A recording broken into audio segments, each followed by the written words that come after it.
Yuxarıdan y bərabərdir fx funksiyasının qrafiki, aşağıdan absissoxu, yanlardan x bərabərdir a və x bərabərdir b düz xəttləri ilə əhatə olunmuş əyri-xəttli trapesiyanın sahəsi s bərabərdir integral a-dan b-yə fx dx düsturu ilə hesablanır.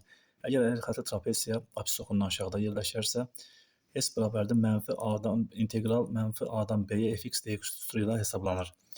Əgər əyri-xəttli trapesiya bir tərəfdən absissoxu ilə deyil, ordinat oxu ilə əhatə olunarsa, yürüdülərsə, o zaman ştrixlənmiş hissənin sahəsi necə hesablanır? Belə olduqda əvvəlcə verilmiş funksiyanın tərsi tapılır və inteqralda yerinə yazılır və ilk oxu üzərində olan sərhədlər inteqralda qeyd olunur və salam. Bu qədər sadə. Məsəl üçün, test topluluğunda 41-ci sualın həllinə baxaq. Görürük ki, deməli, əyri-xəttli trapesiyada bir tərəfdən y bərabərdir fx funksiyası ilə, digər tərəfdən ordinat oxu ilə və y bərabərdir a, y bərabərdir b düz xəttlərlə əhatə olunmuşdur.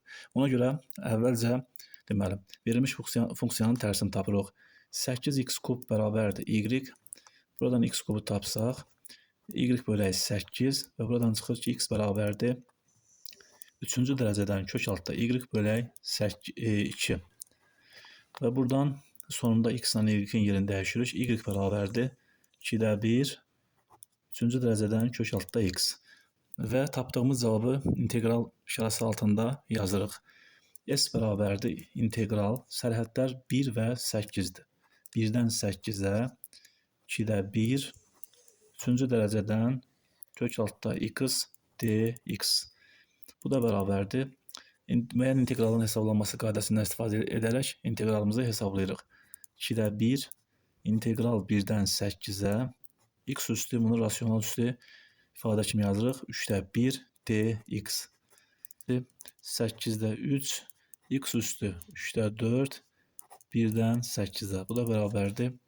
8-də 3 vuraq. Bir dəfə 8 qoyuruq və bir dəfə 1 qoyub cavabları çıxırıq. 8 üstü 3-də 4 eləyir 2 üstü 4, çıxaq 1.